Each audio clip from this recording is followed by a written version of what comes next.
apologies from Councillor Shaw, Councillor Oldham, Councillor Eaves,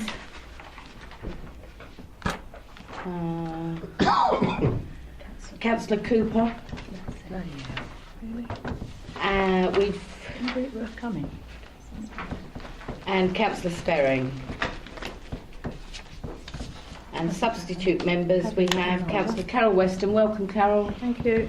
Standing in for Councillor Sperring. Non-members attending? There are none. Minutes of the meeting held on the 24th of July. Do you agree those? Agreed. Agreed. Item 5, to receive declarations of interest. There are none. Item 6, annual audit letter, and to consider the report of the Section 151 officer drawing members' attention to the annual audit letter for 2017-18. Oh, thanks, Hayden. Sorry, I've been stuck in the high street for 15 minutes.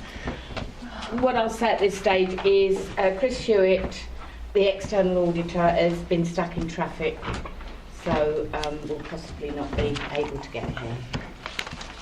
So we go back to item 6. That's Naomi. Thank you, Chair.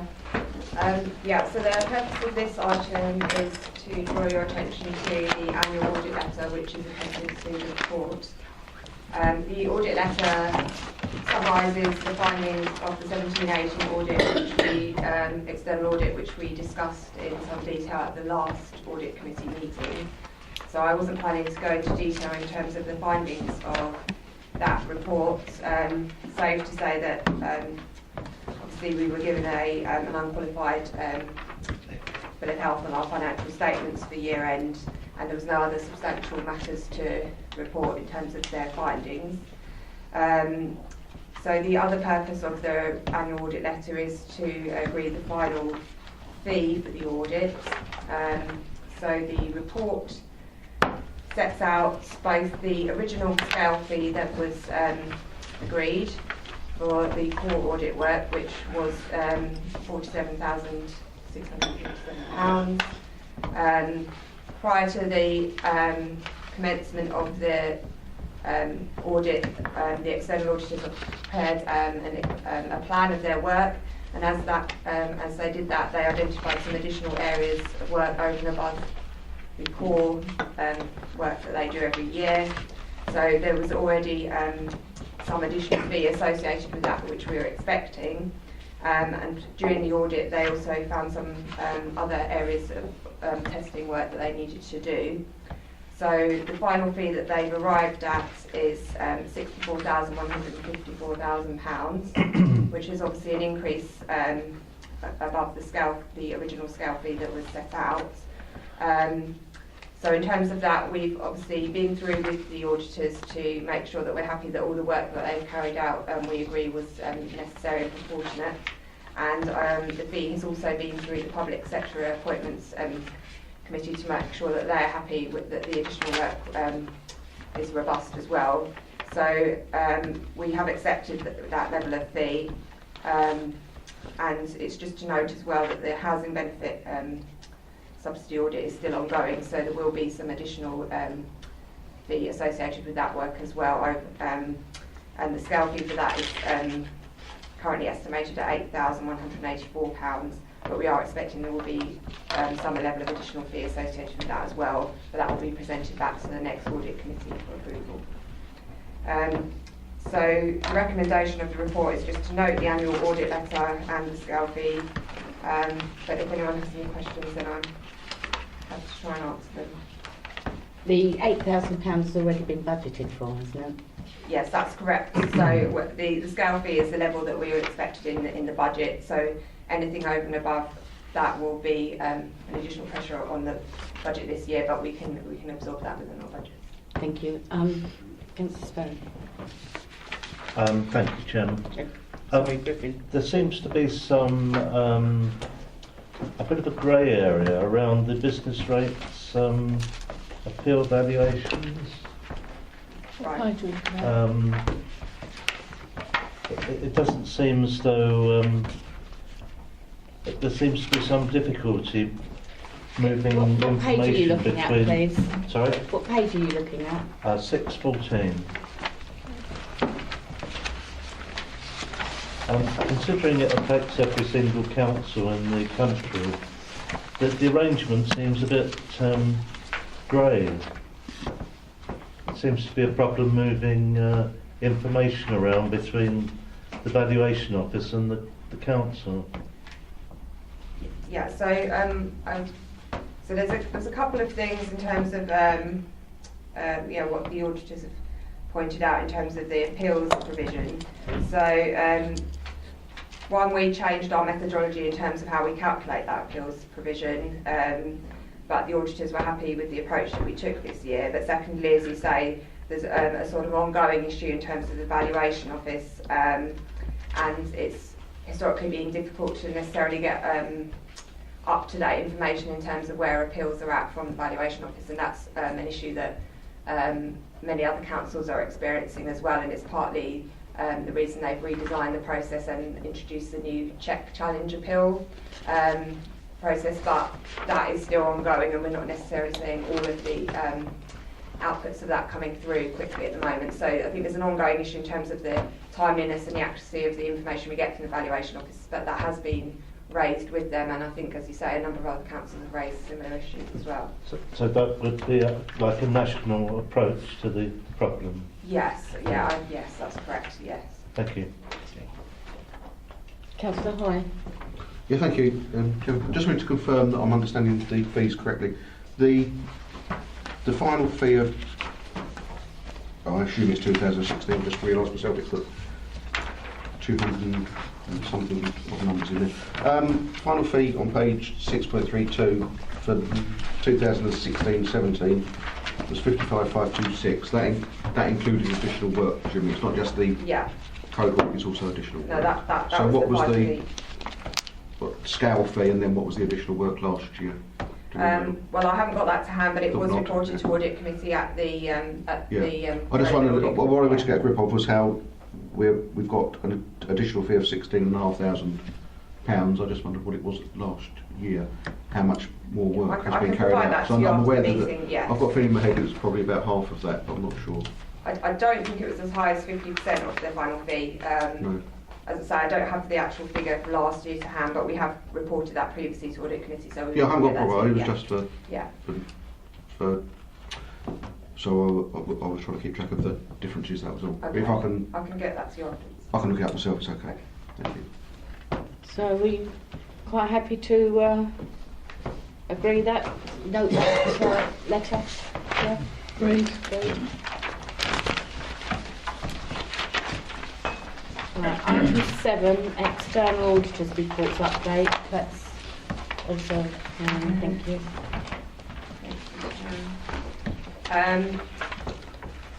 So as part of the overall work that Ernst & Young did as part of the audit of the year-end accounts, they obviously assess our value for money status and opinion as well.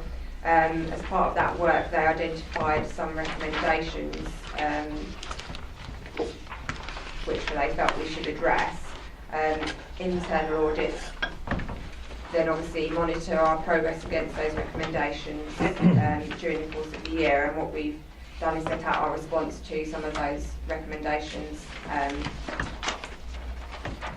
our progress against those. So I'm just looking for one more.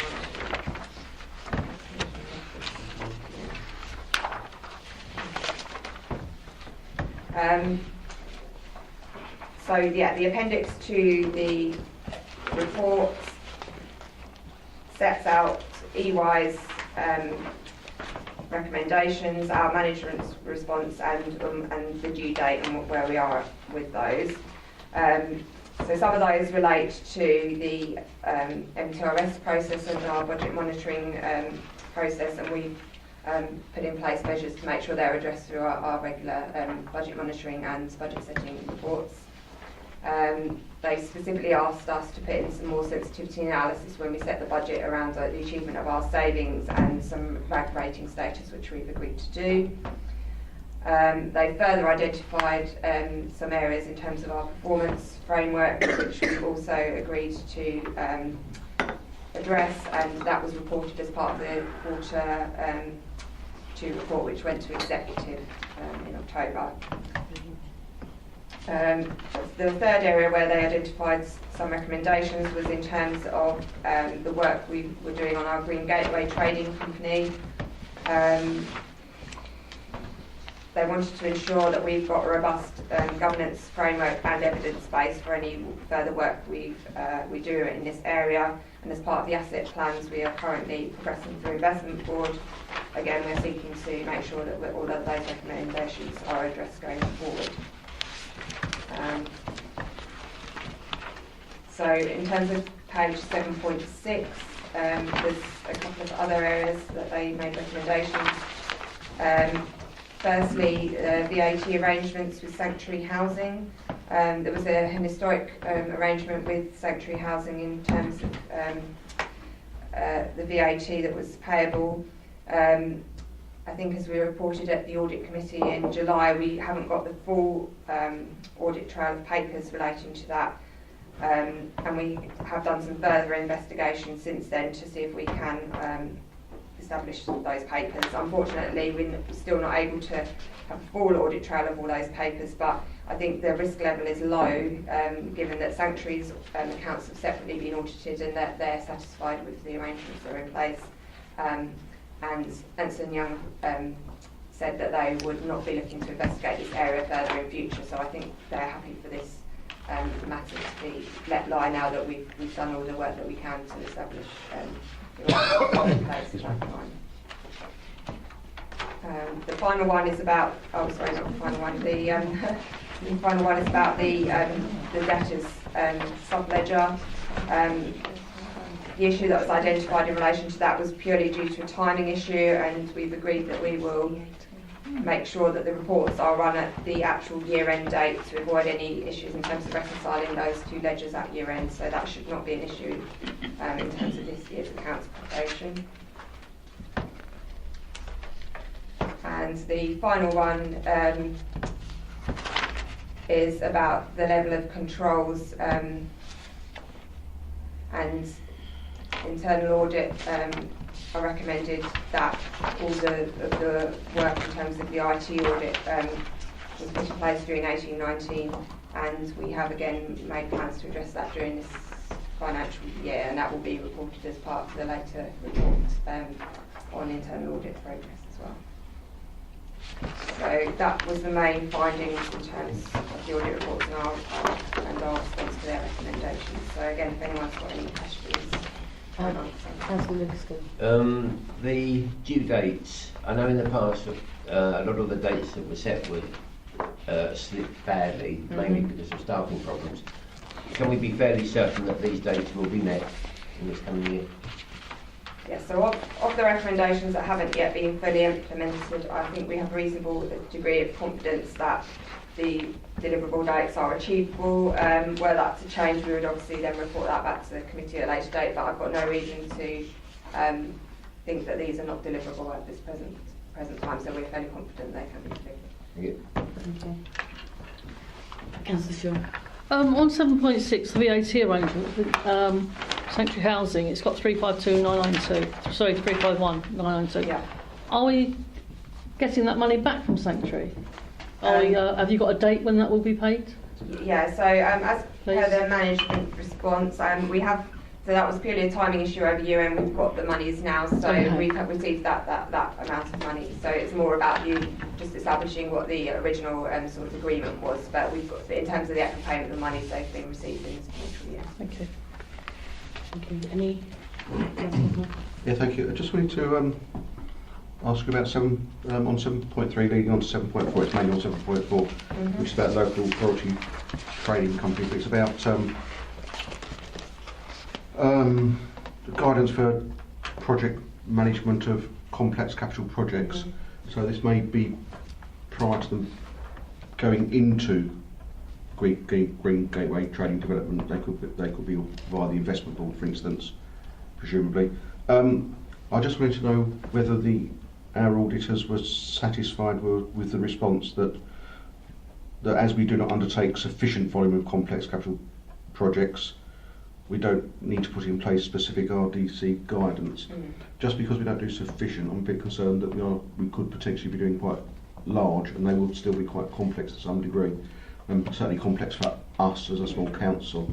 And I just wanted some assurance around that from our auditors that they've looked at that and they are satisfied that that's sufficient in their view.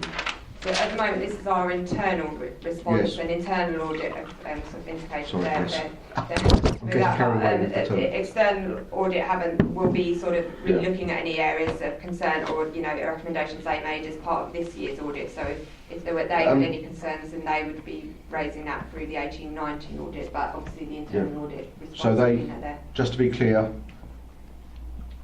Ernst & Young are not bothered by our management response at this point in time. They'll be bothered next year. No, sorry. So it's not that they're not bothered, and they are already doing their sort of early engagement with us and planning out the work that they will need to do for 18-19. They haven't specifically tested their value for money opinion, obviously, for 18-19 yet, and they would be re-looking at this. But as part of the work we did for the closure of the 17-18 accounts, we obviously had discussions with them about the work that was ongoing to address the recommendations that they had put forward, and they were satisfied that we were putting adequate plans in place. But they haven't specifically seen our particular response as part of this report yet, because this is an internal audit-driven report at this stage. So they are happy that they have given a recommendation, and that we have, and they haven't read the response on this bit of paper to their recommendation. They have not seen this specific set of response to this recommendation at this stage, but that's partly the nature of external audit work. They do not sort of do continuous monitoring during the year. It's obviously focused around year end. So we had discussions with them in terms of the 17-18 accounts, and they were happy that we were putting in place actions to address their recommendations. Essentially, they'll revisit the process next year. Yeah. So they're looking for us to make some progress in this area. We will undertake an internal audit of the project management office in terms of actually how we manage projects. So that's a review we're going to undertake this year and provide guidance whether we're fit for purpose or not. So that's a piece of work we are undertaking this year. Which will be finished in 3 days' time. No. I've just got by November 2018 next to it. Some of it relates to February 2019 end date as well. So I was looking specifically at the paragraph which has next to it November 2018. Or 2 paragraphs it might be. it's a piece of work we just commenced, so it won't be finished by end of November. So the date will be when, roughly? We've got a report which says November 2018 for next year. So More like the due date in there was in relation to the sort of asset work that we're doing at the moment, and the investment board report. So we're saying that the work we've done we feel is compliant at this point in time at November 2018 in terms of their recommendations. As I said, we've had early conversations already with Ernst & Young this year about this year's audit, and they're aware that of the work we're doing on the asset programme and the fact that we're following the Treasury, Her Majesty's Treasury 5-case model. So they're aware that we're using an established guideline and set of procedures to proceed that work. But obviously they haven't formed an actual opinion at this stage, because that will happen as part of the 18-19. Thank you. So they are aware of the response in here then? So they're aware of that. As I said, they haven't seen the specific Yeah. wording on this report, but they are aware of what we are doing. Okay. Thank you. Are you happy with that? Yeah, I've got that's the answer. Yes. Thank you. Okay. So, any further questions? So the recommendation is that the external auditor's recommendations be noted. Is that correct? Noted. Agreed. Item 8. And Mike. Yes, thank you, Chair. This is my second progress report for the 2018-19 and provides members of an update and completed audit engagements, delivery of the audit plan for 18-19. One of the things I'd like to bring to your attention straight away is resource implications for internal audit. When we set the audit plan back in March, it's based on the presumption that we would have 2 members of staff in post. This has not happened. Essentially, we look to recruit a member of staff, and it's hoped that they will be in post by April, but we run into difficulties with the recruitment campaign. We've actually had the recruit go out twice to fill the vacant post. I can report that we have successfully now appointed an individual to the vacant post, and Becky West is sitting alongside myself today. So we've filled the vacant post, but this didn't actually happen until September, so we're playing a catch-up game, and actually the audit plan we set at the commencement of the year won't be delivered in full, because we've not had the resources in place to deliver the audit plan. That said, the audit plan itself is prioritised, so there are those key audits which are prioritised as priority one, which we have to deliver to enable me to provide an opinion at year end, and this feeds into the annual governance statement. So we are now looking at completing all those priority one audits. This is our main focus now. So as I said, we've been playing catch up since September, so our main focus is now those priority one audits that are key for me to deliver opinion at year end. And hopefully we may still have some resources left over to deliver some of the other audits that were set out in the audit plan itself. So if I can direct members to 8.5 and Appendix 1. This actually sets out the work we've completed to date. And since the committee meeting in July, we've completed another 2 audit areas. Street cleaning contract, which we provided an adequate assurance rating. We've also done an audit of creditors and provided a good assurance opinion. We've also undertaken some light touch application audits where we actually looked at the user access permissions and also whether the parameters of the system were set up correctly at the start of the year. So that's the audits we have completed to date. So I'd like to now talk about counter fraud activity. Much of the work of the counter fraud is actually undertaken by the compliance team, which is based in Redson Bend. And much of the work revolves around the output from the National Fraud Initiative exercise.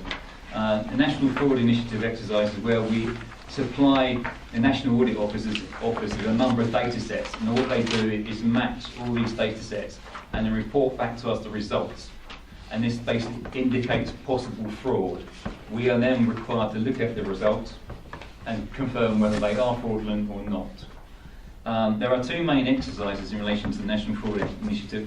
There's a main exercise that is run every 2 years, and we submitted the data sets in October, the results of which will be released in January.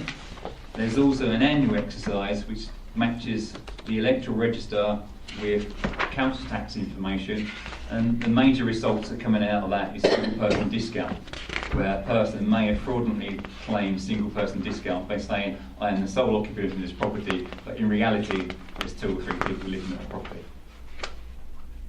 So that's the work we are actually undertaking on counter fraud activity, and the results will be available, I think, in January next year. So that's when the work will begin on counter fraud. Next, I'd like to talk about internal audit recommendations. So if I can ask members to turn to 8.12.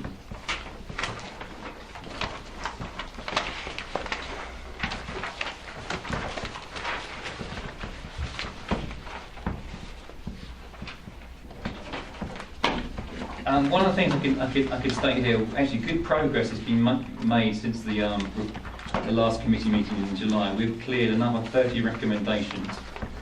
I think this has been prompted by a discussion at the leadership team where we escalated the lack of implementation by service departments. So I think this discussion and the subsequent email that went round to service departments has actually now prompted service departments to begin to implement recommendations. As I stated earlier, we've implemented a further 30 recommendations, so we are making good progress in this area.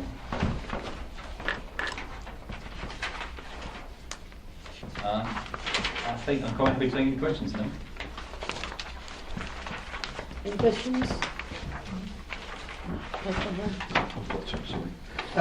Yeah, it's good to know that we're finally getting there on recruitment. I think it's been going on for about 4 years at least, Yes. maybe 5. Yes. It's always I suppose my first question is really, are we happy that we can clear the backlog and then get back on track. Obviously, if we now have 2 staff which were meant to do the work in the first place, the 2 people will be clearing the backlog and then doing what they would hopefully normally do. How long do you think it would be before we get back on track based on that? So in terms of clearing the backlog, we've refocused our efforts, so we will complete all the priority 1 audits as set out in the plan. So we won't deliver the plan as set out at the start of the year, but all the audits as identified priority will be completed by year end, and we will be able to provide an opinion that feeds into the end of government statement. So basically, we've really looked at the plan and said we must deliver these audits. So I can give you assurance that all the audits that form my opinion for the end government statement will be undertaken, and we will look to undertake some of the other priority 2 audits. Okay. So we won't complete every audit that was identified in the plan. That's not achievable unless we buy in resource, and that's been deemed. So essentially we'll complete all priority 1 and whatever we can of priority 2. Yes. And then there'll be new audit plan, which will be whatever it will be at that point. Yeah, and we may decide to carry some of those audits we identified in the 18-19 plan forward. Yeah. Based on a risk assessment. If the risk is no longer there, there's been controls put in place, we may not look to audit those areas. So we do a complete risk assessment every year. So those audits were in the plan for this year. We may say, well, actually, things have changed, we're not going to look at it now. Yeah. Thank you. Yeah. The next one is going to be a really silly question. I consider bank reconciliations quite fundamental to any accounts, and I just can go a bit more. Why? It's quite basic, and we seem to be struggling with it. What's the real problem with bank reconciliations? We've got a detailed format procedure will be developed to ensure effective bank account reconciliation is in place by year end. We've now got a revised. That started off April 18. Now it's revised to 31st of March 19. What page are you on? I'm sorry, 8.23. I'm sorry about that. So I can take that off.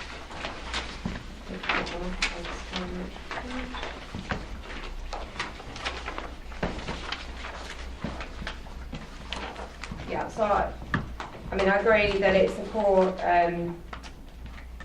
focus of obviously finance activity to ensure that we can reconcile all our cash and banking. I think the difficulty is partly arisen just due to the number of sort of different systems that we use as part of the process and the different ways that we receive money into the council. So I think there's some complexities around that, and the timing issue specifically in terms of when we get different areas of money in. I think partly it's also a resource issue in terms of the frequency in which we do that. I think we've historically moved to doing the reconciliation less frequently, and then it's obviously a more time-consuming process to do it when it has to be done. So I think going forward we're looking to increase the regularity of those so that it doesn't become such a sort of arduous process to then reconcile them. But I agree it's an area of concern, and we are still focusing on that, and we want to have a robust procedure obviously in place to ensure that that's the case. So that's, Can I just say something? sorry. This is the actual reconciling to the physical bank account on an annual basis, and it's definitely an issue. But there are good procedures in place every day to identify income and expenditure. Yeah. So we're quite happy that what's coming in, it's just tying up to the bank account, we see it has no problem with. But the daily income and expenditure is reconciled. Yeah, but we're just trying to sort out where it falls within the bank and cash. Yeah. Right, okay. So, as I read this, March 19 we would have done a lot of work on it, but not necessarily have solved the problem, but we may be a lot of the way towards solving the problem, is that correct? We would hope to resolve the issue by the time that obviously And year have end. all procedures in place by that time? Yeah. That's the intention. Okay, thank you. I was going to ask about all the dates, but I think that's been covered. Well, there's such a lot of them starting 17 and are finishing now or early next year, but I think that's been covered quite well. I did have one other one which I can't. Right, here it is, 8.30. Debtors, second from bottom. Each person with system administrator rights will have an administration account in their own name with unique password rather than a generic logon. Any generic logons will be disabled subsequently. And we've got implemented as much as possible. I just want some assurance that this is not implemented as much as possible. It doesn't give me a lot of comfort, I must say. But it could do if I understood it in more detail. And it says delete I'll try to afterwards. recall that now. I think there's a couple of historic ones that no one uses. We can't be saying them because no one knows what they are, which is not ideal, like I said. I think if I can jump in, Chair, if I may. Yeah. So the way the system is set up, it has a couple of historic system administrator accounts which are used for back-end processing and links to other systems that interface with the finance system. Because of the age of the system, the danger of deleting some of those system admin accounts, there's a high risk of knowing if we just delete it, what it might do to the back end. So the advice is don't delete them, leave them, but they're locked down. Nobody can actually get into them. But there's a risk of just deleting them. It might cause some of those back end processes to fall over. Okay. I think I understand that. It seems not unreasonable. We do now keep a complete list of all administrator logins, I take it now. Thank you on that one. I think there was another one. I think that was it, I think. Thank you. Talking of cash receipts, basically it's only the parking fees now, isn't it? For cash. That's the only main area where we're still taking cash. Yeah, since the removal of the automated kiosk at the receptions, the only cash the authority collects is, actually that's not entirely true, the majority of cash the authority collects is through car parks. We do still on occasion collect cash at court proceedings if somebody's about to be committed to prison and they have cash to pay their outstanding council tax or business rates or whatever it might be. We will take cash in that situation. But apart from that, I'd just like to say I'm pleased to hear that we will be on time for our governance letter, because I think dates were changed slightly last year, weren't they? Months, yeah. 2 months, wasn't it? Yeah, so with that and lack of staff, we've done quite well to be up to date, I think. Jim's just nudged me to add to that. Actually, we do have additional resource from the compliance manager. He's also undertaking a couple of audits on our behalf as well. So on top of Becky joining us, we also have the compliance manager who's actually undertaking audits on our behalf as well. So we have additional resource. So we actually may do more audits than we first envisaged. And I'd like to say welcome to Becky as well. So hope you'll stay and be happy here. Do you know what you've let yourself in for? Okay, so this is item 8. No further questions. And it's proposed that the committee resolves that the update on delivering the 1819 audit plan be noted, the conclusions and results from completed audit engagements in appendices 2 and 3 be noted, and the updated status of audit recommendations in appendix 4 be noted. Is that agreed? Agreed. Agreed. So item 9. Review of the Council's corporate risk management and registers for 2018-19. And again, that's you. Chair. So the purpose of the item is to present the 6-monthly review of the Council's corporate risk register, and to approve and note the contents of that register. Members of the committee will be aware that we present this twice a year and we review all of the risks on a rolling basis. So the risks that have been reviewed and considered in detail in the last 6 months are set out at paragraph 4.1. As it says in that paragraph, the majority of the amendments reflect completed actions such as policy updates and training. And in addition, risk 14 in relation to ICT has had some updates to reflect the progress to date. In addition to that, we're currently undertaking some work in terms of the potential risks around Brexit, and there will be a report going to full council in early December around that, and we will also present some more detail back on that at the next audit committee. So in terms of paragraph 5.1, it's also just to note that we have been doing some strategic risk reviews of our overall framework and documentation in conjunction with one of our insurers, Zurich. And then again, recommendations will be reported back to the next audit committee meeting. In addition to that, one of our other insurers, Travellers, have carried out some general awareness training, particularly focused on health and safety, contract responsibilities and event management with the leadership team earlier this month. So members of the committee can obviously look at the latest risk register at Appendix 1, and if anyone's got any questions in relation to those risks, I can try and answer them. Any questions?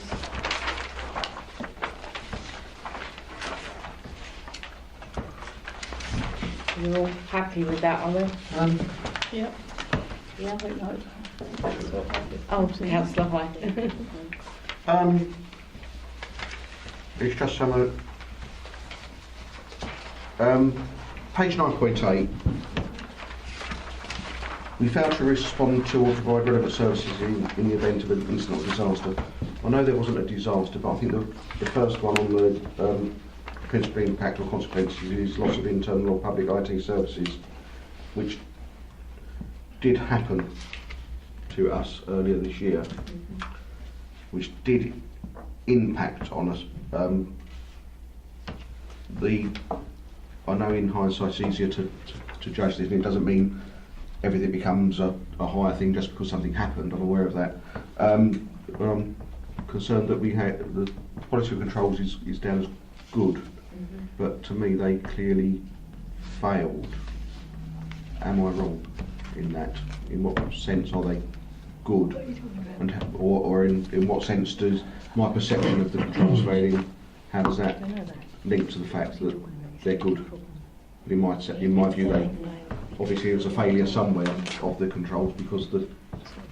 So in response to that, I would say that the controls are obviously about what we've got in place to respond to any issue that arises. So as you say, obviously in this case, an issue arose that it has actually materialised in terms of the IT systems obviously not functioning fully at that point, and we have already presented a report back to review committee that was called in, which set out our response to those.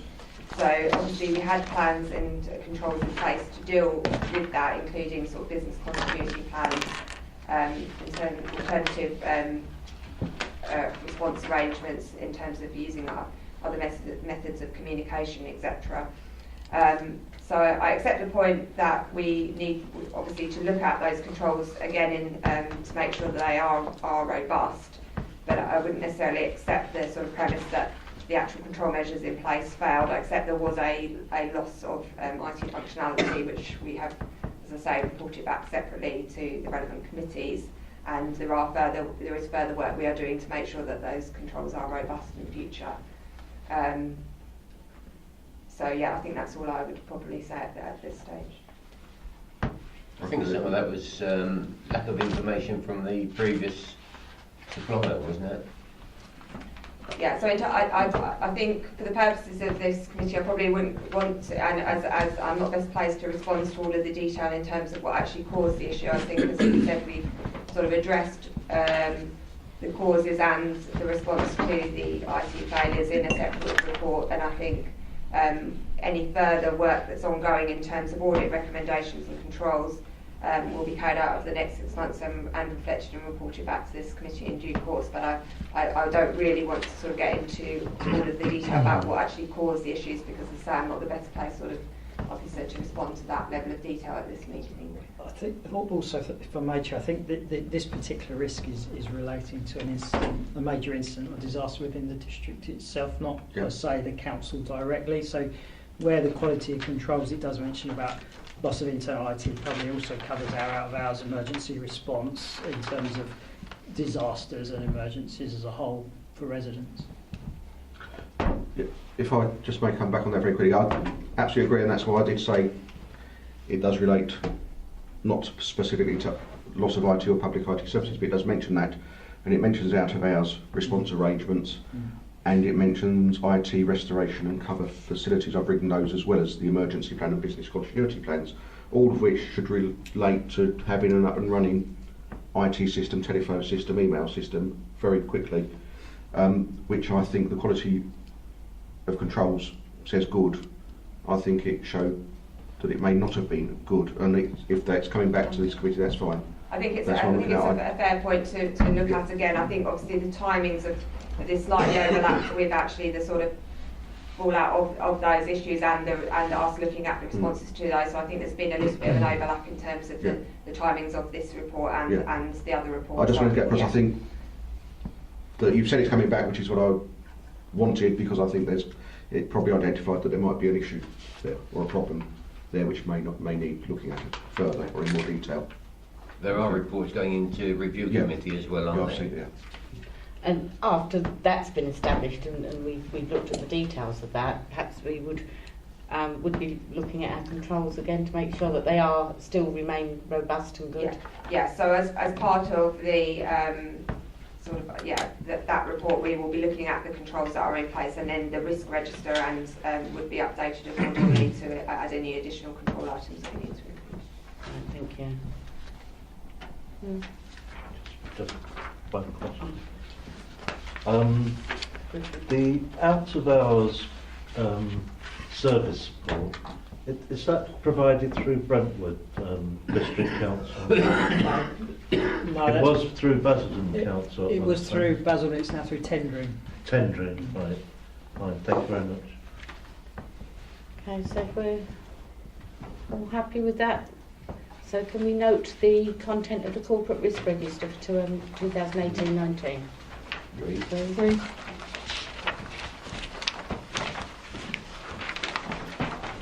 And I close the meeting at 2016. Thank you very much, everybody. Traffic. I think it's a pain.